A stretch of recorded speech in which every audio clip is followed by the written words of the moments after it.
think some of you have been before, but just in case some of you haven't been before, these workshops are to have two faces.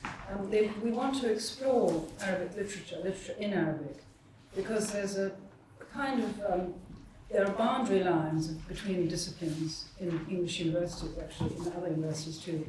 And one of the boundary lines has effectively excluded Arabic studies from, for example, comparative literary studies. Somehow Oriental studies are in a separate zone, and that we wanted to get over that, to bring that there's different traditions in face to face, because they're not actually, they have been entangled for a very long time.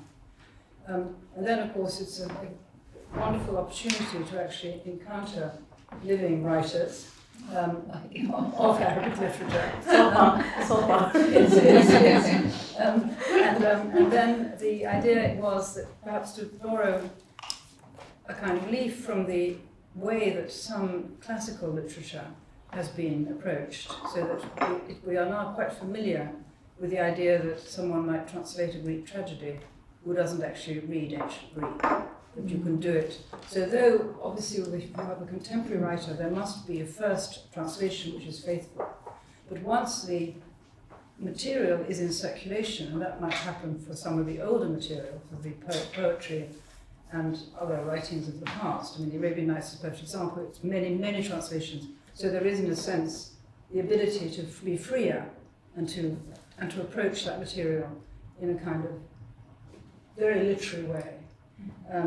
So we've been, and this has actually rather taken off in the sense that it's now our third year, and it seems to be, as it were, we're getting a lot of views on YouTube, which is a very, very good sign. So Borges said that translators write and work in the wake of a literature. So in some senses, these sessions are trying to build that wake and to draw us into it, to create a wider current of energy around the whole, very disparate, of course, and very many multi-layered and complex tradition of writing in Arabic. We're incredibly fortunate to have both Huzama Habayeb and Hanan al-Shaykh here. I sort of feel that actually, if you put your hands up, you will feel power. You will feel it gusting from them. No, it's really true. So Huzama is a short story writer, poet, and novelist. And she also writes for the newspapers with her own column. Is that right? And I've read some things online that are really marvelous commentaries also on contemporary affairs. She's Palestinian and half Syrian, born in Kuwait, and lived in Jordan after the Gulf War. And she's going to explore with us in particular today her recently translated novel, Velvet, which is set in the Palestinian camp in Jordan and principally seen through the eyes of her protagonist, Hawa, who is called Eve. In a sense, this is a novel that is both a realist novel and an allegorical novel. We'll hear more about that. I thought the translation, which is what I can read, conveyed powerfully the passion, the sensuousness, the suffering and the harrowing struggles of her subjects, both male and female. We're going to hear from her about her intense engagement with the themes and characters. Hanan al-Shaykh is Lebanese, left Beirut in 1975 during that civil war. And she first went to Saudi Arabia, then moved to London, where she still lives, to my great joy. She writes fiction, novels, short stories, and she created a dramatic version of The 1001 Nights with the director Tim Supple, and a book of the tales was published with that. Yes, good, I'm glad you brought it. So this is the book of the tales that were actually performed on stage in a very dramatic rendering. Her most recent publication in English translation is The Occasional Virgin. You can tell from the title. A work filled with her frankness and her tenderness about women's lives, as well as her sense of mischief.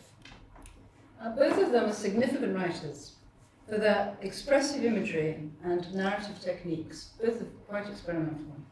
Very experimental. And both are also courageous in their confrontation of political and social structures.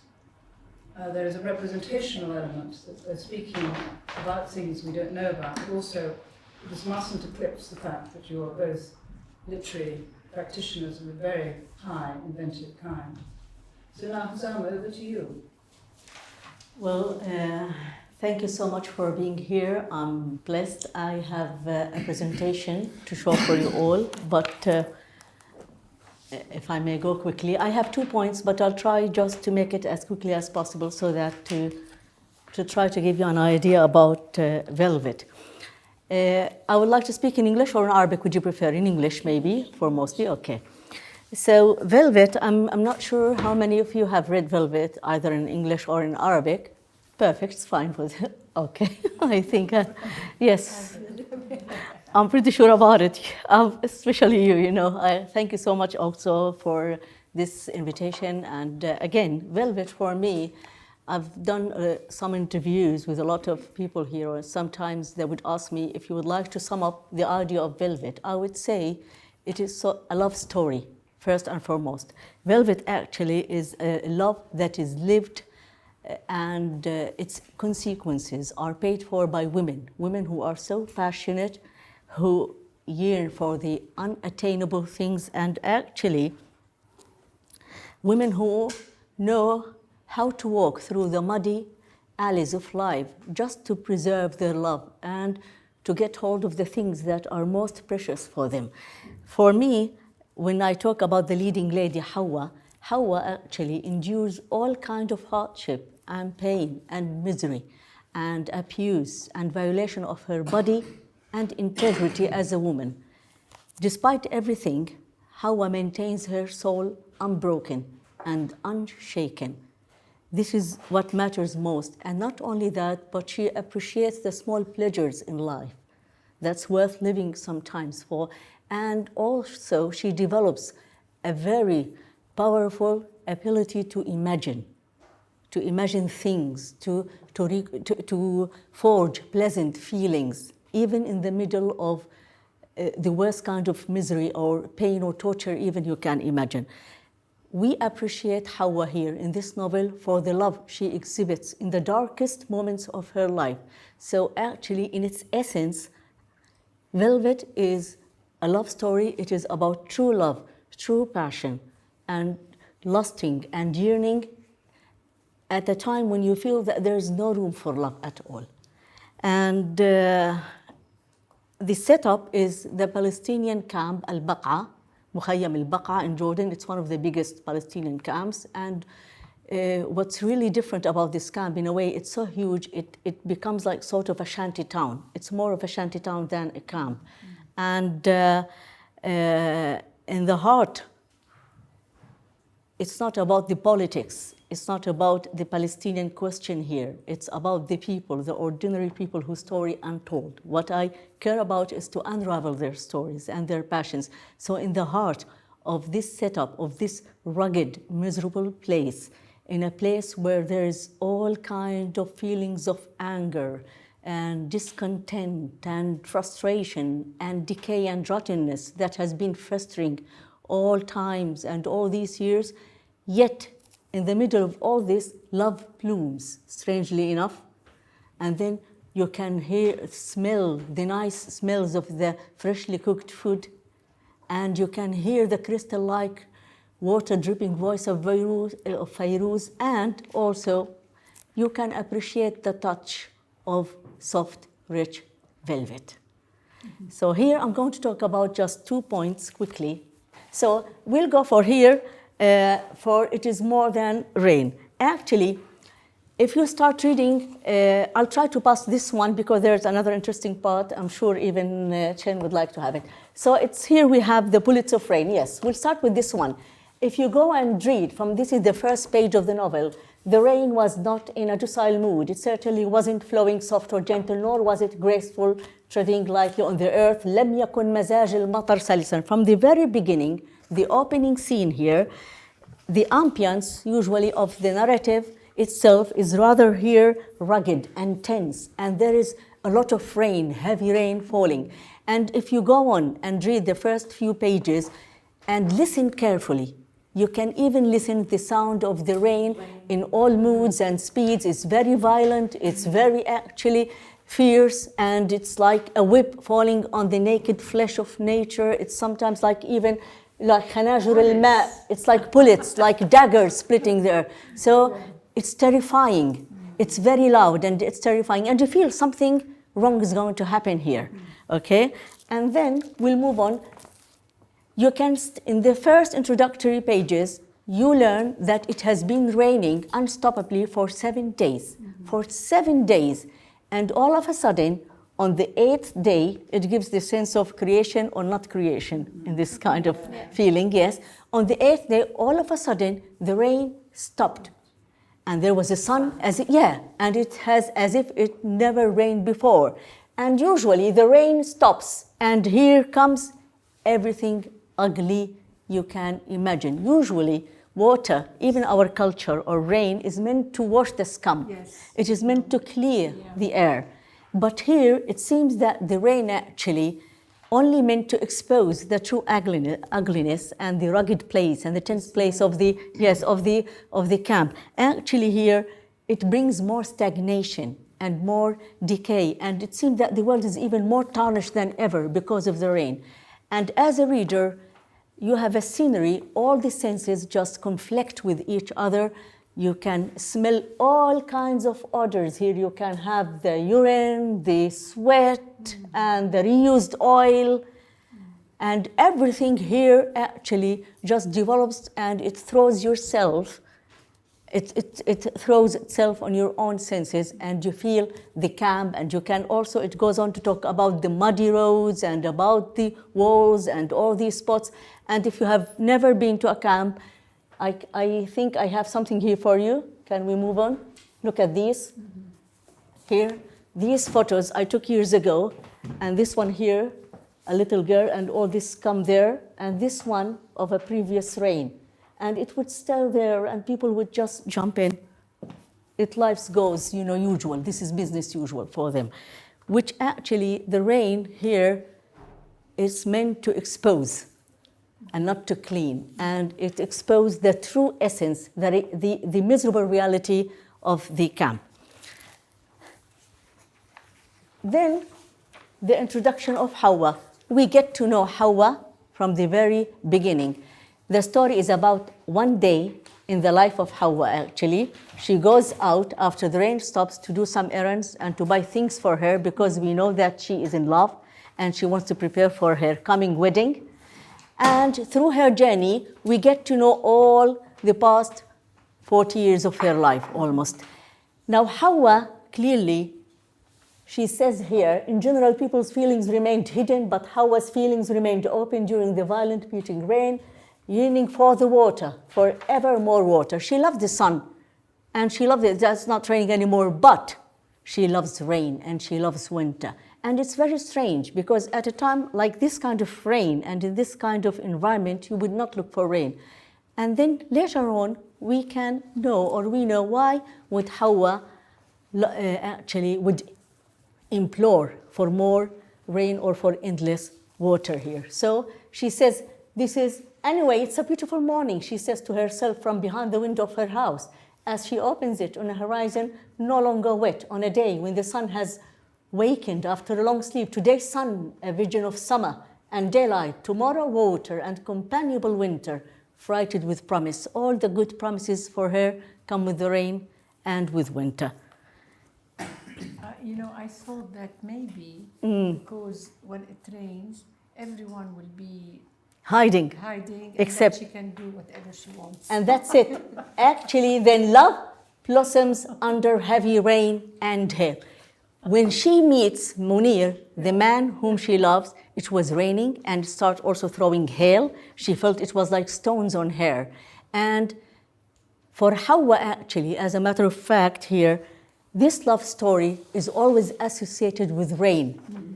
And she took long rides in the car with Munir while it was raining. And inside the car, there was warmth, and they would eat sandwiches together, and they would listen to Fairuz together. So for her, rain gave her the perfect setup for her love story. And can we go to the other one here? So rain, rain, let it rain. There's a song, I love it, let it rain. So rain, rain, rain, and more rain. And Hawa in the past used to hate winter, but now she loves winter and she loves unstoppable rain, because actually it seems that rain conspires with Hawa to impress her love. Rain works here with Hawa, not against her. It is because of rain people are hiding and no one can see her. And so she can leave the camp and she can go on trips with Munir and to see the spot where they're going to build their home. And they can do all things that people in love would do together. And the eyes are hiding away because of the cold weather. So maybe to end this point of discussion, can we go to the other one? They say love is in the air. I can fairly say love is in the rain. How was love blossoms under the rain and hail? So let's say that for Hawa, it's love in the rain. The second thing I'd like to talk about, and hopefully we'd love it all, I have music for you, it's Fairuz. Now, actually, Fairuz, I think we all heard about Fairuz, the beautiful singer. They call it Lebanese singer. She's a god-like singer for me, and not only for all human beings. Actually, I do believe that nothing in this world, she almost sang about every single thing. Okay. Fairuz is so present in the life of the two leading characters, Hawa and Sid Qamar. Hawa actually meets Sid Qamar and she works with her as an apprentice. And Sid Qamar is a beautiful Syrian dressmaker, and she lives in a very beautiful house. And Hawa starts working with her and she learns, and in a way she becomes sort of her mom, because she misses all the passion and love from her biological mother. So it turns out to be, and she looks at Sid Qamar, she wants to be her in the future. She wants even to get some of the stuff that in the house and to be totally, she identifies herself totally with Sid Qamar. Now, Fairuz actually, Hawa discovers the blessing of Fairuz through Sid Qamar. And if you read the novel here carefully, you'll feel that the lyrics of Fairuz, the songs of Fairuz, are woven in the fabric even of the language. The repertoire of these songs and the words and lyricism of these songs, they are embedded in so many passages as if they are infiltrated, as much as the songs are infiltrated in the souls of Hawa and Sid Qamar. And usually, either Hawa or Sid Qamar, they learn to bring Fairuz songs, especially the songs about love and about passion, whenever they are together or separately.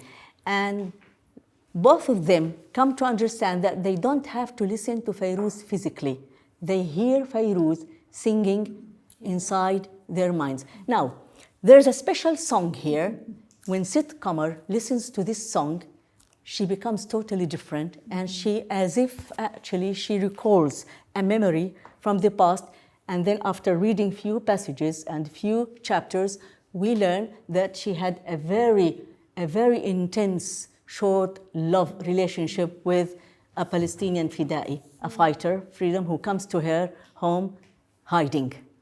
Okay? And in this song, actually, she becomes different, and all her emotions, if you can we see this paragraph? If you can see here, this paragraph, this song. Yeah, no, I've called you so much that space has grown large, grown large, grown large. I waited for you at the door. So while she is actually listening to this song, all her body becomes different. If you look at me, try to imagine. Usually this novel, actually, mostly, I see things. I see it, and it's always intense for me because I feel it when I see it. She listens to this piece of music, and she puts her hands around her shoulders to embrace or to looking for warmth, for something to impress her. And then she clinches like that, and she would tilt her head, and she feels that she's trembling. So in this one, she says, like, I'm not like Fairuz, so don't judge me. It says here, بيتي أنا بيتك وما إلي حدا من كتر ما ناديتك وسع المدى وسع المدى وسع المدى Can you imagine this kind of echoey voice? نطرتك عبابي وعكل الابواب كتبت لك عذابي عشمس الغياب عشمس الغياب عشمس الغياب.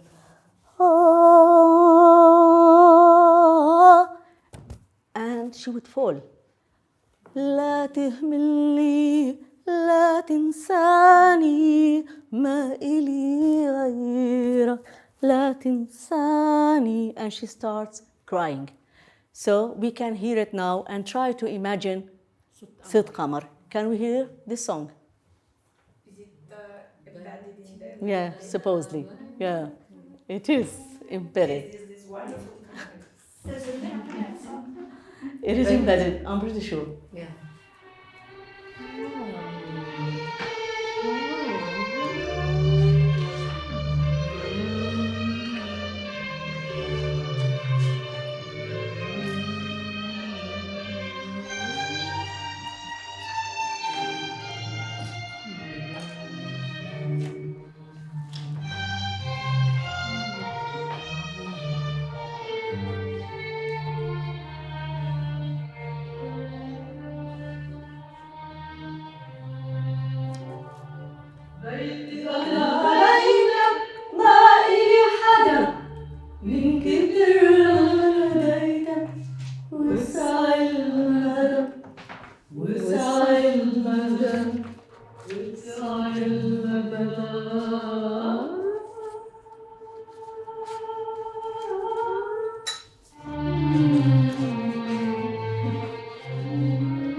Whenever actually, that's it. I think we can listen to it later. If you want, I can give you the CD.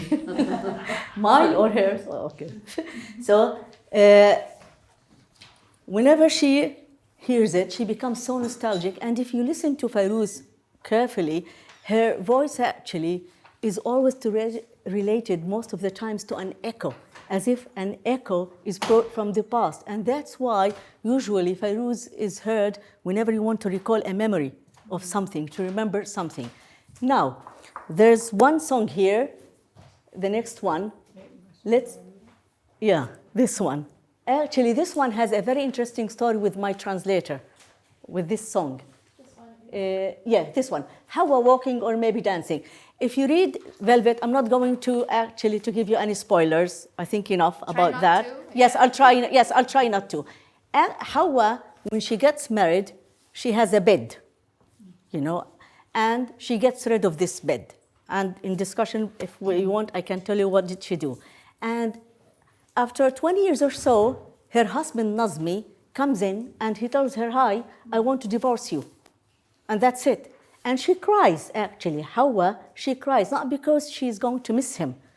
No, actually, for her, he was actually more than everything that toxic in life you can imagine, just it was put on him. So she cried because she knew that she should have been freed from this sort of relationship earlier. Now he's away, and what would she do?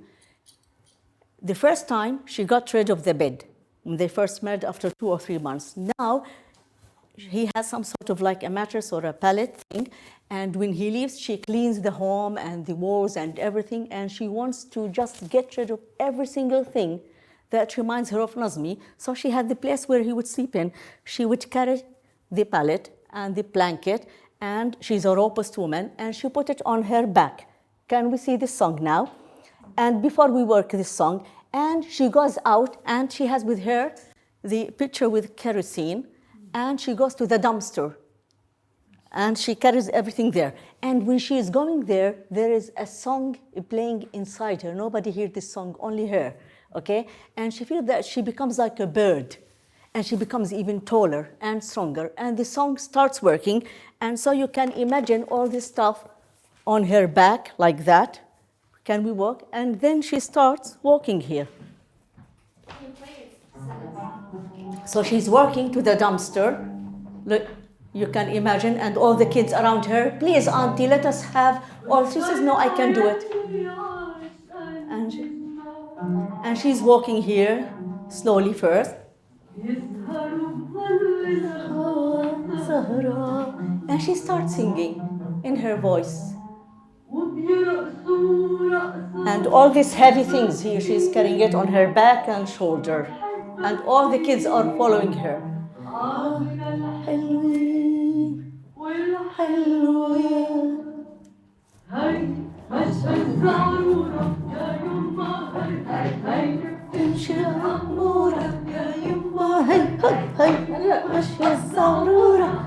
So she is dancing to the dumpster.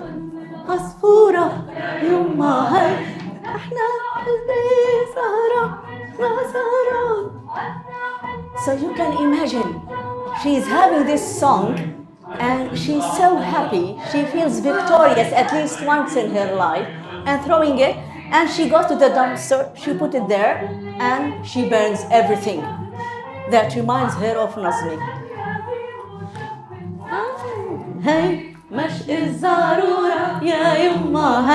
So, for translators, young translators like you,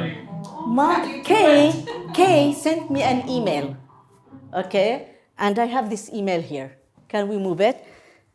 She was asking me about this song. This is part of your job in the future when you start working with a writer.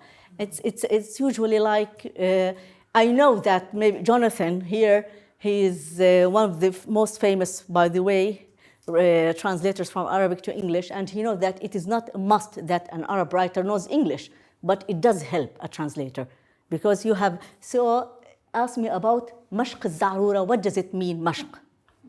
Yeah, what does it mean? It's very Lebanese, and even a Lebanese person cannot answer it. It's so peasant-like word. So mashq, actually, zarura, I told her, so is the hawthorn branch. I know this is tricky. Even Arabs cannot figure out the meaning of it in Lebanese dialect. Of course, it's about hawthorn, whose small red fruit is known for its unique taste. The word mashq means to pick or picking the fruit, as if to say, this is the way the hawthorn is picked.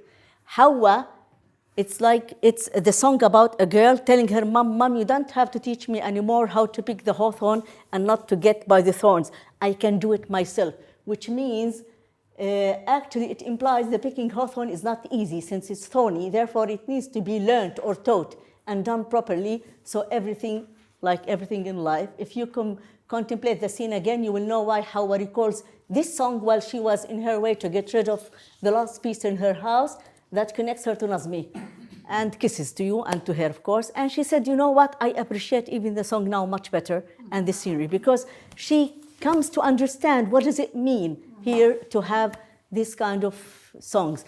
And then the last one here, hope they're not bored. It begins under the rain and ends in the rain. Here, actually, Hawa and Munir both develop this love relationship, and mostly it takes place in the car, because he would take her long rides in the car, and they would eat shawarma and falafel. Of course, you know, it's a must eating falafel in this kind of situations. And they invest their story times in telling stories and to know much more about each other. He even cries. And Hawa discovered that she loves a man who cries. For God's sake, everybody loves a man who cries, right? Yeah, for a while. So,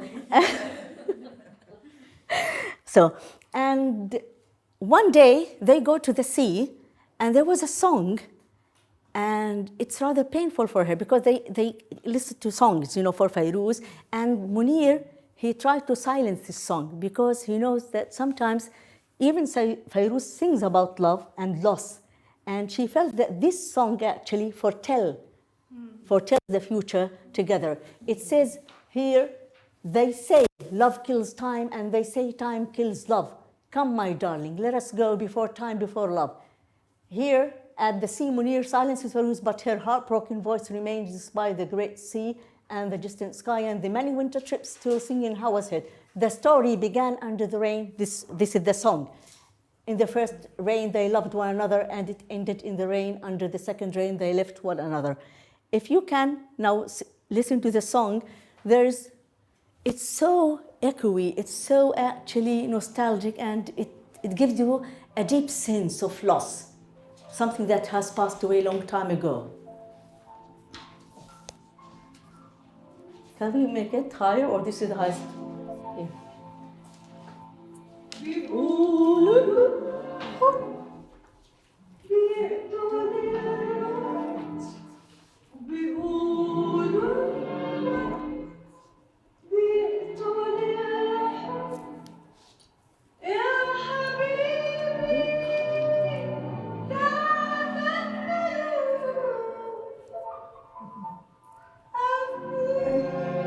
Let's go before time and before love.